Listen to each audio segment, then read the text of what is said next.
पहा, नमस्कार. आपण आता नवीन प्रकरण सुरू करतोय. आपण गणित भाग 2चं महत्त्वमापन, त्याचं नाव आहे महत्त्वमापन. मध्ये आपण मागच्या वर्गामध्ये काही त्रिमितीय आकृत्यांचे घनफळ पृष्ठफळ आपण अभ्यासले होते. आता आपण त्याचे आपण थोडंसं रिवाइज करूयात. समजा तुम्हाला माहिती होतं आयताचं क्षेत्रफळ हा आयत आहे, त्याला ही लांबी असते आणि ही रुंदी असते. आयताचे क्षेत्रफळ लांबी गुणिले रुंदी, लांबीला एल म्हणतात, रुंदीला बी म्हणतात, बरोबर आहे. मग आयताची परिमिती 2 लांबी अधिक 2 रुंदी, लांबीला एल म्हणतात आणि रुंदीला बी म्हणतात.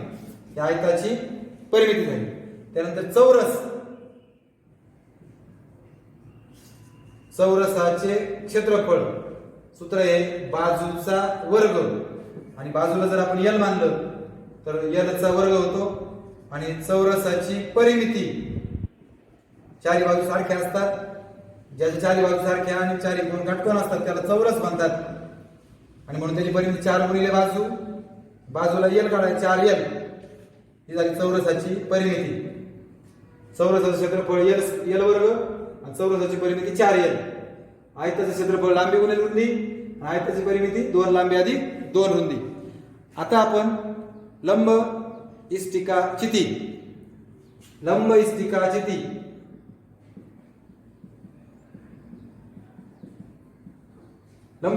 म्हणजे पेटीचा आकार. आपल्या घरामध्ये पेटी असते बघा, जिला लांबी रुंदी आणि उंची असते, तिला लंब इष्टिका चिती म्हणतात. तुमच्या बेंचची जी फळी आहे तुमच्या पुढची, ती फळी हा टेबलचा फळ्याचा आकार, भिंतीचा आकार, स्लॅबचा आकार, त्या बीम आहे, पिलर्स आहेत त्यांचा आकार, विटेचा आकार, हे सगळे आकार काय आहेत लंब इष्टिकाचे ते आकार आहेत. मग नुसतं इष्टिकाची तर म्हणलं तरी चालतं. बघा, एक आयत घ्यायचा आणि बरोबर दुसरा एक आयत सेंटर पासून घ्यायचा, शिरोबिंदू जोडायचे. हा जो आकार तयार झाला याला लंब इष्टिकाची ती म्हणतात. ही लांबी, ही रुंदी आणि ही उंची. लांबी, रुंदी आणि उंची. लांबीला एल, रुंदीला बी. लांबी म्हणजे एल, रुंदी म्हणजे बी, ब्रीड म्हणतात इंग्लिश मध्ये, आणि उंचीला एच म्हणतात. हिचं तळ जो आहे तळ, याचा प्रत्येक पृष्ठ हा आयताकृती असतो. याला 6 पृष्ठभाग आहेत, 1 2 3 4 आणि वरचा खालचा 6 पृष्ठभाग आहेत. प्रत्येक पृष्ठभाग हा आयताकृती असतो. मग तळाचे क्षेत्रफळ इष्टिकाची तिचे तळाचे क्षेत्रफळ बरोबर म्हणजे आयताचे क्षेत्रफळ एल गुणिले बी. इष्टिकाची तिच्या तळाची परिमिती म्हणजे आयताची परिमिती 2l अधिक 2b. तळ आयताकृती असल्यामुळे आयताचे क्षेत्रफळ आणि आयताची परिमिती वापरली. आता याचं उभं पृष्ठफळ, इष्टिकाची तिचे उभे पृष्ठफळ, तळाची परिमिती म्हणजे ही, याला 2 कंसात l अधिक b म्हणतात, 2 कंसात l अधिक b आणि गुणिले उंची. तळाची परिमिती गुणिले उंची असते बघा. उभं पृष्ठफळ, उभं म्हणजे काय, 1 2 3 आणि पलीकडचा. जसे आपण खोली देतात वर्गात 4 भिंती आहेत की नाही, मग 4 भिंतीचं क्षेत्रफळ ज्याला पृष्ठफळ म्हणतात त्यालाच उभे पृष्ठफळ म्हणतात. मग इष्टिकाची तिचे उभे पृष्ठफळ म्हणजे 4च पृष्ठांचं पृष्ठफळ. मग ते तळाची परिमिती जी आहे त्याला उंचीने गुणलं, 2 कंसात l अधिक b गुणिले h, तर तुम्हाला उभं पृष्ठफळ मिळतं. इष्टिकाची तिचे एकूण पृष्ठफळ, एकूण म्हणजे किती पृष्ठ आहेत त्याला 6 पृष्ठ आहेत, 1 2 3 4 5 6. 6ची 6 पृष्ठांचं पृष्ठफळ बरोबर 2 कंसात l गुणिले b, b गुणिले h आणि l गुणिले h. 2 कंसात lb अधिक bh अधिक lh. आणि पुढचं सूत्र इष्टिकाची तिचे घनफळ l गुणिले b गुणिले h, लांबी गुणिले रुंदी गुणिले उंची. हे एवढे सूत्र आहेत बघा इष्टिकाची तिचे. पुन्हा एकदा सांगतो, इष्टिकाची तळाची परिमिती 2l अधिक 2b म्हणजे 2 कंसात l अधिक b. उभं पृष्ठफळ 2 कंसात l अधिक b गुणिले h. उभं म्हणजे 4च भिंतीचे 4 भिंती आहेत की नाही, म्हणजे 4 पृष्ठांचं पृष्ठफळ त्याला उभं पृष्ठफळ म्हणतात. एकूण पृष्ठफळ म्हणजे 6 पृष्ठभाग, हे 4 वरचं खालचं सगळ्यांचं पृष्ठफळ म्हणजे 2 कंसात LB अधिक BH अधिक LH. आता पृष्ठफळ कधी काढायचं आणि घनफळ शब्द आलाय, घनफळ म्हणजे लांबी गुणिले रुंदी गुणिले उंची, एल गुणिले बी गुणिले एच. एल गुणिले बी म्हणजे काय? तळाचे क्षेत्रफळ आणि गुणिले उंची. म्हणजे बघा, तळाचे क्षेत्रफळ उंचीने गुणलं की घनफळ मिळतं, आणि तळाच्या परिमितीला उंचीने गुणलं तर उभं पृष्ठफळ मिळतं. हे आपल्याला कळलं पाहिजे, कॉमन सेन्स. आता परिमिती कधी पृष्ठफळ कधी काढायचं आणि घनफळ कधी काढायचं. आतमधले किती पाणी मावेल, ऑइल मावेल, धान्य मावेल, रॉकेल मावेल किंवा हवा मावेल, आतमध्ये काय मावेल, या वर्गामध्ये किती हवा मावेल, तर आपल्याला घनफळ काढावं लागेल. काय काढावं लागेल? घनफळ. खोलीचा आकार सुद्धा इष्टिकाची आकार आहे, कारण लांबी रुंदी उंची आली ना. आणि घनफळ काढायचं असेल तर आत काय मावेल, घनफळ काढायचं. आणि पृष्ठफळ कधी काढायचं? या रंग द्यायचा आहे मला सगळ्या वर्गाला, 4 भिंतींना द्यायचं आहे, उभं पृष्ठफळ काढणार. एक खोकं आहे, त्याला मला आतून रंग द्यायचा आहे, बाहेरून रंग द्यायचा आहे, मग मी एकूण पृष्ठफळ काढणार आणि त्याला 2 ने गुणणार. त्याला कव्हर लावायचा आहे, मी पृष्ठफळ काढणार. म्हणजे आपल्याला हे कळलं पाहिजे. त्यानंतर घन. घन म्हणजे काय? ज्याची लांबी रुंदी उंची, इष्टिकाची तिची लांबी रुंदी उंची सारखी असेल त्याला घन म्हणतात. मी एक चौरस काढला आणि त्याच्यामध्ये दुसरा चौरस काढला आणि त्याचे शिरोबिंदू जोडले तर याला घन म्हणतात. घनाची बाजू जी आहे, ही बाजू लांबी, ही पण लांबी आणि ही पण लांबी. म्हणजे लांबी रुंदी आणि उंची ही सारखीच असते, त्याला घन म्हणतात. ज्या इष्टिकाची तिची लांबी रुंदी उंची सारखी असते तिला घन म्हणतात. ह्या सूत्रात सगळीकडे जिथं बी असेल, जिथं एच असेल, तिथं सगळीकडे एल टाकला. बघा बरं, बीच्या ऐवजी परत एलच घेतला, एल गुणिले एल, एलचा वर्ग होईल 2दा, म्हणजे तळाचे क्षेत्रफळ. मग इष्टिकाची तिच्या तळाचे क्षेत्रफळ एल वर्ग, तळाचे क्षेत्रफळ चौरस आहे, चौरसाचे क्षेत्रफळ एल वर्ग. बघा, इष्टिकाची तिची तळाची, इष्टिकाची नाही सॉरी घनाचे तळाचे क्षेत्रफळ, घनाच्या तळाची परिमिती म्हणजे चौरसाची परिमिती 4l. बघा बरं, याची परिमिती, तळाची परिमिती 2l अधिक 2b, इथं पण l घ्या, 2l अधिक 2l म्हणजे 4l. इष्टिकाची तिचे उभे पृष्ठफळ. आता मला सांगा, सगळे पृष्ठ चौरसाकृती आहेत, याचे सगळे 6 पृष्ठ आहेत आणि प्रत्येक पृष्ठ चौरसाकृती आहे. एका चौरस क्षेत्रफळ एल वर्ग आहे, तो उभे किती येतं? 4 भिंती येतात, म्हणजे 4 आहे, म्हणजे याचं उभं पृष्ठफळ 4l वर्ग. एकूण पृष्ठफळ घनाचे एकूण पृष्ठफळ किती पृष्ठभाग येतं? पृष्ठफळ येतं 6 पृष्ठ आहेत. एकाचं एल वर्ग आहे, 6चं किती होईल? 6l वर्ग. का बरं? सगळे पृष्ठ चौरसाकृती आहेत, सारखे आहेत. आता घनाचे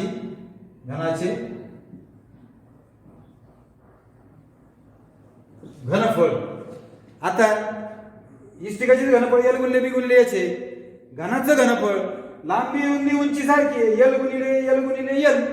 एलचा 3दा गुणाकार आहे, एका संख्येचा 3दा गुणाकार म्हणजे घन असतो. म्हणजे घनाचे घनफळ झालं एल घन. या ठिकाणी हे झाले घनाचे सूत्र, हे झाले इष्टिकाचे सूत्र, लाईन हे आयताचे आणि चौरसाचे. आता मी लंब वृत्तचिती, ज्याला दंडगोल असं पण म्हणतात. आता याचा जो आकार आहे तो वरती वर्तुळाकार आणि खाली पण वर्तुळाकार असतो. म्हणजे तुम्ही आपल्या घरामध्ये जे पाणी येतं त्या पाण्याचा पाईप पाहिला का, त्या पाईपचा आकार हा दंडगोल म्हणजे वृत्तचिती आकाराचा असतो. त्याचप्रमाणे पाण्याचं टिपाड आपल्या घरात असतं बघा, पाण्याचं टिपेचा आकार, तुमचा लाडूचा डबा जो असेल त्याचा आकार हा दंडगोल वृत्तचिती आकार आहे. इथे याचं केंद्र आणि याचं केंद्र हे तळ आणि वरचा भाग आहे झाकण, याची त्रिज्या ही आर, याची पण त्रिज्या आर, आणि दोन्हीच्या केंद्रातलं जे अंतर आहे याला एच म्हणतात. मग आर बरोबर तळाची त्रिज्या आणि एच बरोबर लंब उंची असते, किंवा त्याला नुसतं उंची म्हटलं तरी चालेल. मग आता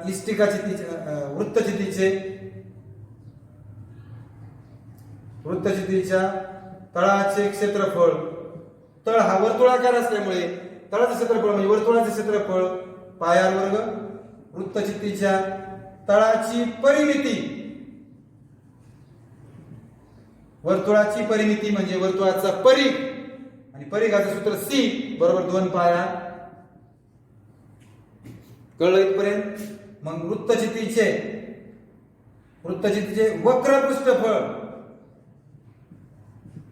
त्यानंतर वृत्तचितीचे एकूण पृष्ठफळ आणि वृत्तचितीचे घनफळ. आता नीट सूत्र पहा. वक्र पृष्ठफळ म्हणजे काय? फक्त हा वक्र भाग, झाकण नाही आणि बुड नाही, हे दोन्ही भाग नाहीयेत. हा मधला जो भाग आहे ज्याला वक्र पृष्ठफळ म्हणतात, आणि त्याचं सूत्र आहे 2 पाय आर एच. त्याच्यामध्ये आर म्हणजे त्रिज्या आणि एच म्हणजे उंची. हे वक्र, झाकण नाही आणि बुड नाही. एकूण पृष्ठफळ म्हणजे झाकण पण आलं, बुड पण आलं. मग 2 पाय आर म्हणजे याच्यामध्ये तुम्हाला पाय आर वर्ग मिळावा लागेल. 2 पाय आर कंसात आर अधिक एच, 2 पाय आर कंसात आर अधिक एच. हे झालं एकूण पृष्ठफळ. झाकण, बुड आणि मधला भाग सगळा आला. म्हणजे लाडूचं झाकण, लाडूच्या डब्याचं झाकण, त्याचं बुड आणि मधला लागलेला पत्रा. आणि घनफळ, आता घनफळ म्हणजे आत काय मावेल, किती लाडू मावतील, किती पाणी मावेल, किती राखेल मावेल, काय काय मावेल, किती हवा मावेल. तर याचं घनफळ सूत्र आहे पाय आर वर्ग एच. परत पुन्हा पहा, पाय आर वर्ग म्हणजे तळाचे क्षेत्रफळ आणि गुणिले उंची. मगाशी कसं सांगितलं होतं मी, घनफळ म्हणजे तळाचे क्षेत्रफळ गुणिले उंची. हे झालं वृत्तचिती. आता त्याच्यानंतर शंकू. शंकूचा जो आकार आहे सगळ्यांना माहिती आहे.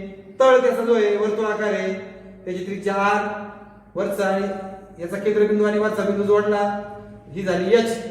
आणि ही जी तिरकी दिसते ना, हिला म्हणतात तिरकस उंची.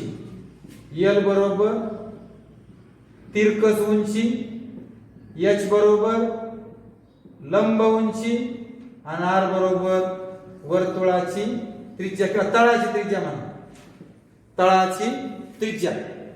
मग याचा तळ वर्तुळाकार आहे म्हणजे शंकूच्या तळाचे क्षेत्रफळ म्हणजे वर्तुळाचं क्षेत्रफळ, शंकूच्या तळाची परिमिती म्हणजे परिघ 2 पाय आर. हे दोन्ही सुद्धा सारखे बघा दोघांचे. आता शंकूचे एल, आर आणि एच ही लंब उंची आहे, कारण ती लंब करते, आणि तिरकी आहे म्हणून तिरकस. मग पायथागोरस प्रमेयाने काटकोनाचा कर्ण आहे, हा कर्ण वर्ग बरोबर बाजू 1 चा वर्ग आणि बाजू 2 चा वर्ग. हा महत्वाचं सूत्र आहे. जर आर, एच आणि एल पैकी दोघं माहित असतील, तिसरा काढण्यासाठी या सूत्राचा उपयोग करायचा. आता शंकूचे उभे पृष्ठफळ पाय आर एल, शंकूचे एकूण पृष्ठफळ पाय आर आणि कंसात आर अधिक एल, आणि शंकूचे घनफळ, याचं जे घनफळ आहे याला 1/3 ने गुणायचं फक्त. 1/3 पाय आर वर्ग एच. दोघांच्या घनफळातला फरक कळला का? कारण का बघा, तुम्ही असं जर केलं तर वृत्तचिती मिळते बघा. म्हणजे 3 शंकू मिळून एक वृत्तचिती तयार होते, म्हणून वृत्तचितीच्या घनफळाला 3 ने भागलं म्हणून 1/3 पाय आर वर्ग एच. ही शंकूची सूत्र आहे. त्यानंतर पुढचं आहे गोल. गोल म्हणजे वर्तुळाचं हा गोल आहे बघा, सगळीकडे पृष्ठभाग गोल असतो त्याचा. याची त्रिज्या आपण आर घेतली, आर बरोबर गोलाची त्रिज्या.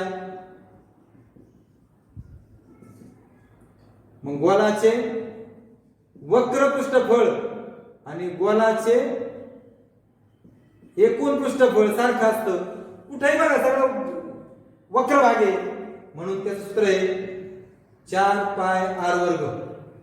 गोलाचे अजून एक सांगायचं राहिलं, एकूण पृष्ठफळाला एस टी आणि वक्र पृष्ठफळाला एस टी वापरतात. वक्र पृष्ठफळ म्हणजे इथं एस सी आणि इथं एस टी, आणि घनफळाला व्ही वापरतात. घनफळाला व्ही, एकूण पृष्ठफळ एस टी. उभं पृष्ठफळाला काही गरज नाही, उभे नाही, वक्र पृष्ठफळ उभे नाही, सॉरी. शंकूचे वक्र पृष्ठफळ ज्याला एस टी म्हणतात, एस टी, एस सी आणि व्ही. मग आता याचं बघा, गोलाचे वक्र आणि एकूण पृष्ठफळ म्हणजे SC आणि ST दोघेही सारखे आहेत, म्हणून 4 पाय r वर्ग. 4 पाय r वर्ग हे झालं त्याचं गोलाचं एकूण पृष्ठफळ आणि वक्र पृष्ठफळ. गोलाचे घनफळ ज्याला V म्हणतात 4/3 पाय r चा घन. ही झाली गोलाची सूत्र. त्यानंतर अर्धगोल. बघा हा गोल मी कापलाय, त्याची त्रिज्या r आहे. अर्धगोलाची त्रिज्या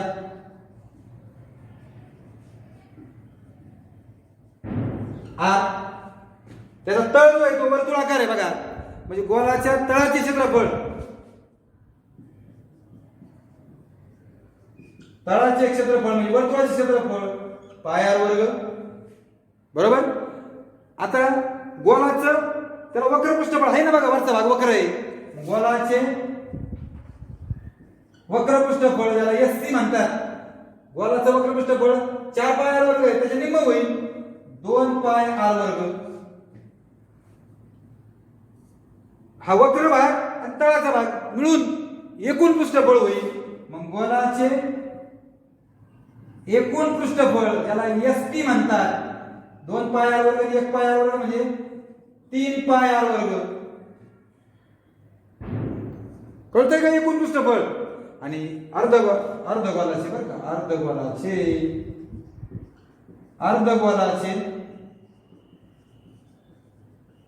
घनफळ याला 2 ने भागा, 2 ने भागा 2 2 4 होईल म्हणजे 2/3 पाय r घन. हे झालं गोलाचे अर्धगोलाचे घनफळ. अशा पद्धतीने या ठिकाणी सगळी सूत्र मी घेतलेली आहेत. आता ही सगळी सूत्र तुम्ही एका कागदावर वहीमध्ये लिहायची आहेत, लर्न करायची म्हणजे पाठ करायची, लक्षात कशी ठेवायची तुमचं तुम्ही ठरवा. ही एकदम डोक्यात फिट्ट ठेवायची. कोणतंही सूत्र केव्हाही विचारलं तर वापरता आलं पाहिजे. आता या सूत्रावर आधारित गणित आपण घेणार आहोत. तत्पूर्वी पुस्तकात सोडून दिलेली गणित आहेत ती गणित मी घेतो. 3 गणित आहेत बघा पुस्तकात सोडून दिलेली. पान नंबर 141 वर 2 गणित आहेत बघा, आधी ती घेऊयात. 141 पानावरची जी गणित आहेत त्याच्यामध्ये बघा शेजारच्या आकृतीमध्ये 30 सेंटीमीटर उंची तुम्हाला शेजारी आकृती दिसते, ती लंब इष्टिकाची तिची दिसते. लांबी रुंदी उंची L 30 आहे, B 20 आहे, सॉरी L 30 उंची आहे ती H, आणि L पण किती आहे 20 सेंटीमीटर आहे. सगळी माप सेंटीमीटर मध्ये दिलेली आहेत. आपण काय करायचंय,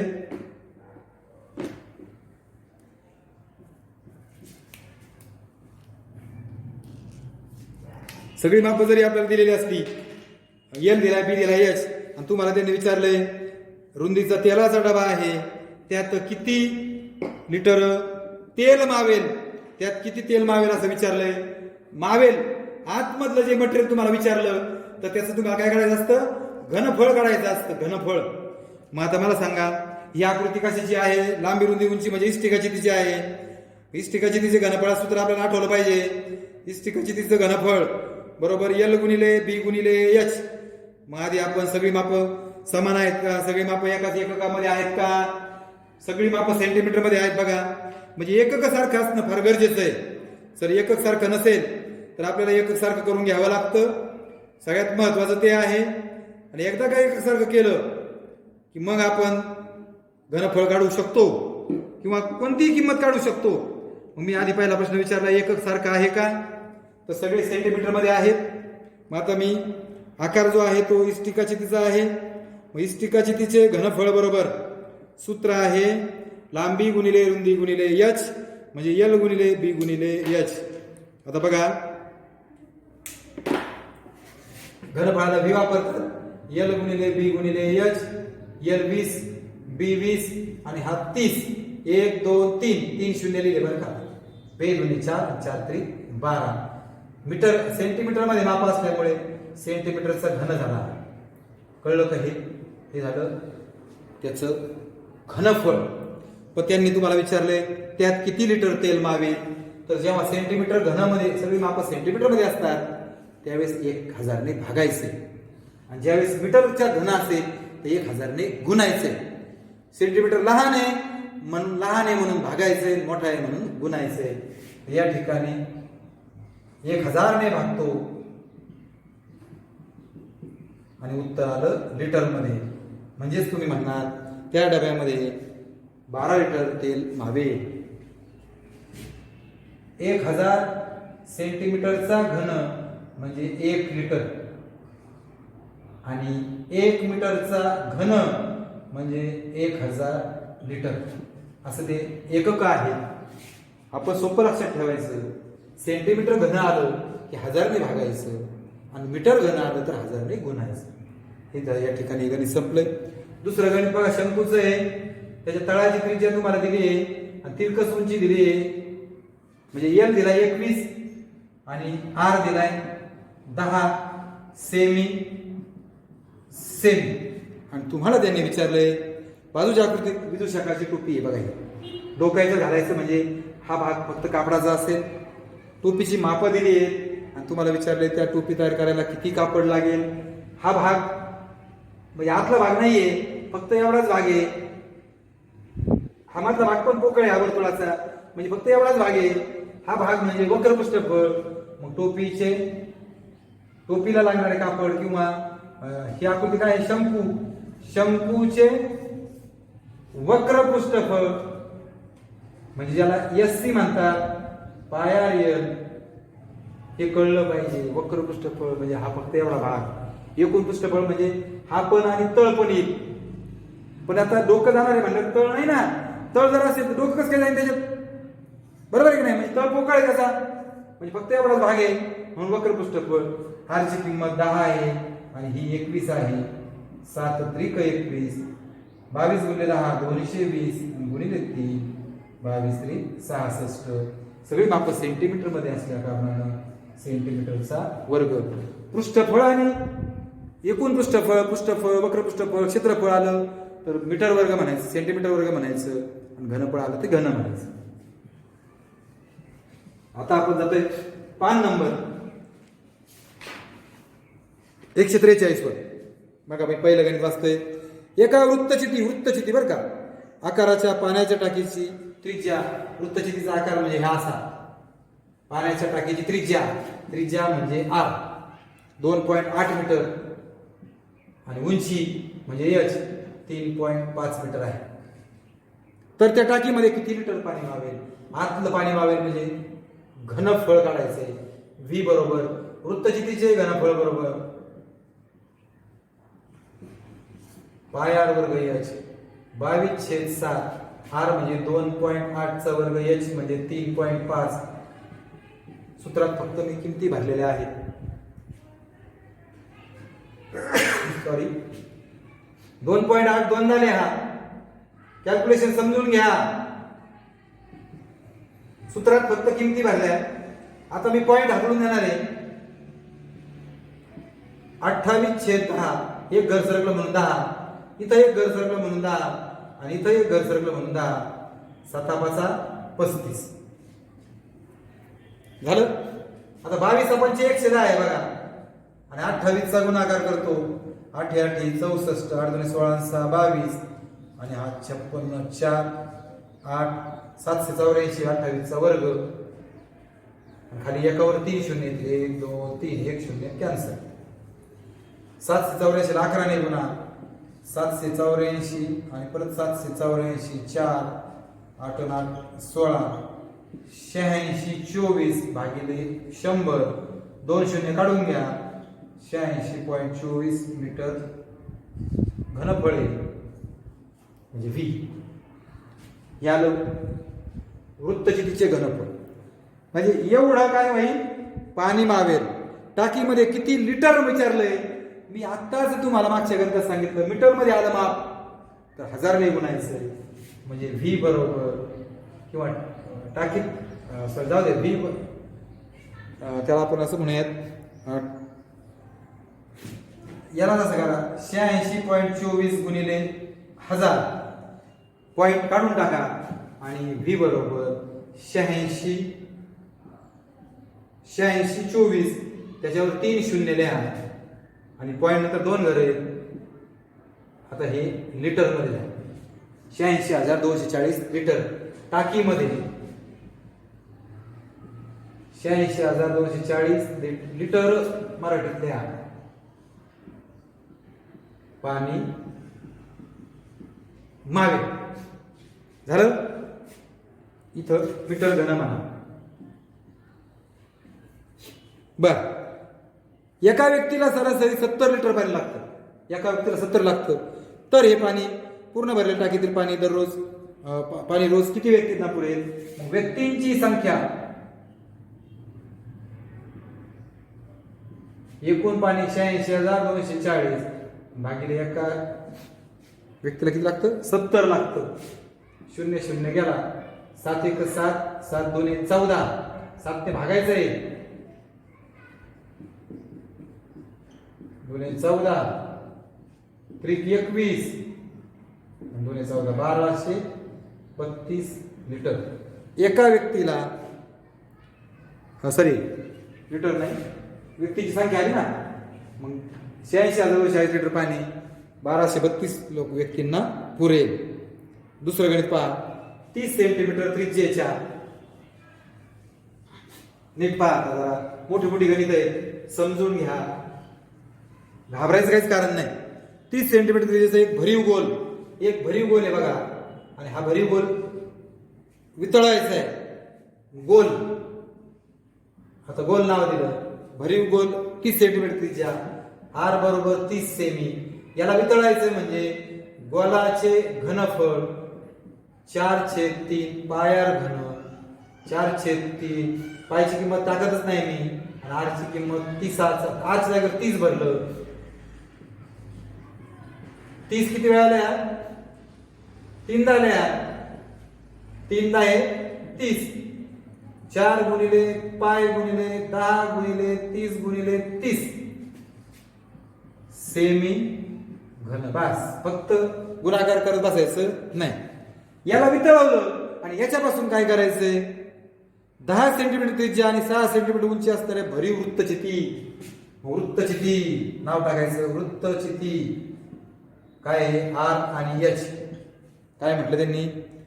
10 सेमी त्रिज्या म्हणजे 10 सेमी आणि 6 सेमी उंची. 6 सेमी उंची असणाऱ्या भरीव वृत्तचिती. वृत्तचिती पण भरीव आहे. भरीव म्हणजे तुम्हाला घनफळ काढायचंय. मग वृत्तचितीचे घनफळ बरोबर. आता वृत्तचितीचं घनफळ, वृत्तचितीचा आकार असा आहे बघा. त्याचं घनफळ पाय आर वर्ग एच. पायची किंमत तशीच ठेवणार आहे कारण इथं पण पाय आहे. आरचा वर्ग म्हणजे 10चा वर्ग आणि एच या ठिकाणी 10 2दा लिहा. बस, सेमी घन. दोन्हीचं घनफळ काढलं. याच्यापासून किती तयार होती? एकूण किती वृत्तचिती तयार होती? वृत्तचितींची, इथं जे येईल ना त्याचं खाली घनफळ असतं. वृत्तचितीचे घनफळ इथं जे असते ना संख्या जी, त्याचं घनफळ इकडे असतं. आणि इथं गोलाचे घनफळ, गोलाचं घनफळ 4 पाय गुणिले 10 30 गुणिले 30 भागिले पाय गुणिले 10 10 गुणिले 6. 10 10 कॅन्सल. पाय पाय पण कॅन्सल. 1 0 कॅन्सल. 6 5 30 5 3 15 4 गुणिले 15 60 वृत्तचिती तयार होतील. पान नंबर 143 वरचं हे गणित आहे. आता 144 वरचं फार मोठं गणित आहे. हे गणित पूर्वीच्या सिलेबस मध्ये 5 मार्काला विचारलं जायचं. त्यामुळं हे खेळण्याचं गणित आहे बघा. ते वरचा भाग शंकू आणि खालचा भाग वृत्तचिती. सर्कस किंवा सर्कसचा आहे तो. सर्कसच्या तंबूचा खालचा भाग वृत्तचिती आकारचा.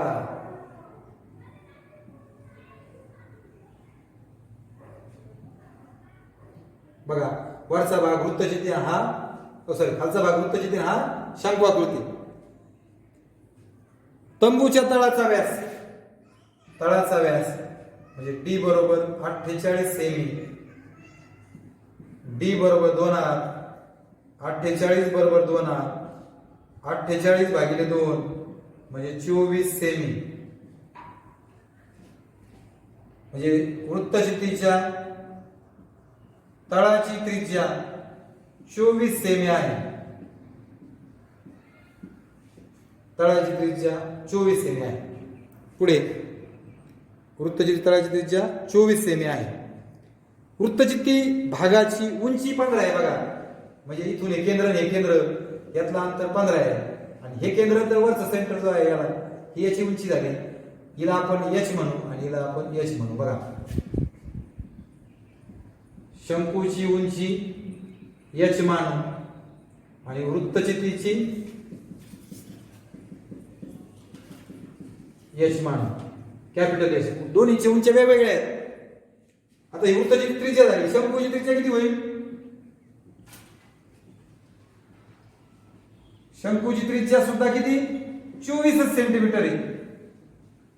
आता ही उंची याची कॅपिटल एच आणि स्मॉल एच आहे. पण त्यांनी पुढे काय म्हटलंय? तंबूची एकूण उंची,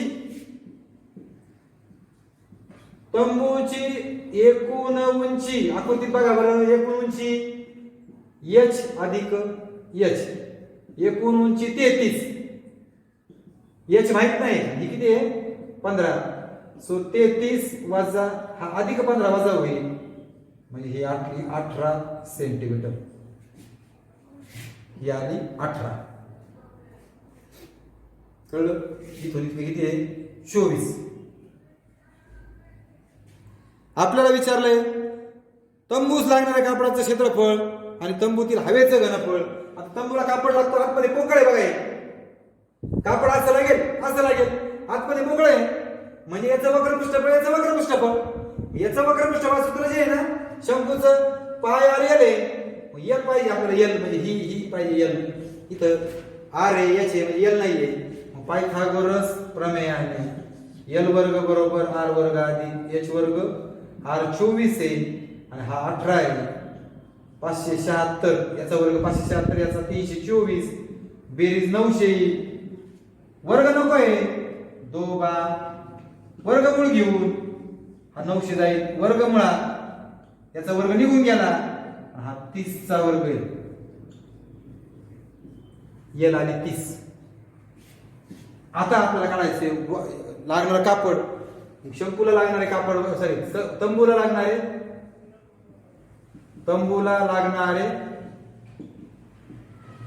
कापड बरोबर काय? शंकूचे वक्र पृष्ठफळ आली काय? वृत्तचित्तीचे वक्र पृष्ठफळ. शंकूचं पण वक्र पृष्ठफळ, वृत्तचित्तीचं पण वक्र पृष्ठफळ. याचं सूत्र आहे पाय आर एल आणि याचं सूत्र आहे 2 पाय आर एच. एच कॅपिटल घेतलं, याचं एच कॅपिटल. इथं पाय आर कॉमन आहे बघा. इथं पाय आर इथं एल राहिला आणि इथं 2 एच. पायची किंमत 22/7. आर 24 आहे बघा कंसात. एल किती आला आता? 30 आला. 2 गुणिले एच 15 आहे. 15 गुणिले 30 आणि 30 60 होईल. 22/7. 24 गुणिले 60 22 चौक 88.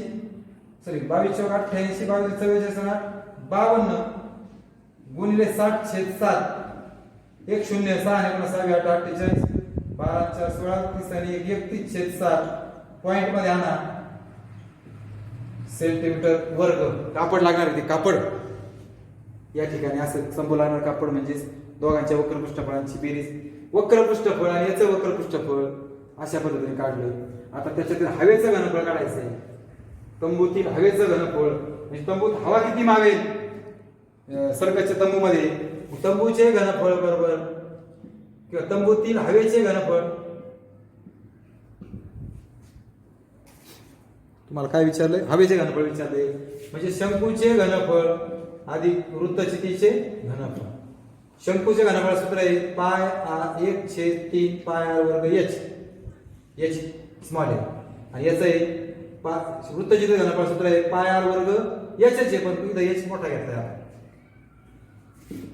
इथं पाय कॉमन घ्या. इथं आर वर्ग कॉमन घेतला. इथं राहिला 1/3. बघा ना पाय आर वर्ग बाहेर गेला 1/3 एच. पाय आर वर्ग गेला राहिला एच. 22/7 आर म्हणजे 24चा वर्ग 1/3 एच किती आहे 18 आणि कॅपिटल एच किती आहे 15 3 सख 18 24चा वर्ग म्हणजे 24 दोन झाले हा आणि 15 आणि 6 21 22 त्रिक 66 आणि 24चा वर्ग 576 गुणाकार करा सेंटीमीटर घन हवा मावेल. अशा पद्धतीने आपण 143-44 पानावरची गणित सोडवली आहेत. 7.1 आपण पुढच्या तासाला घेऊयात. आता तुर्तास थांबूयात. धन्यवाद.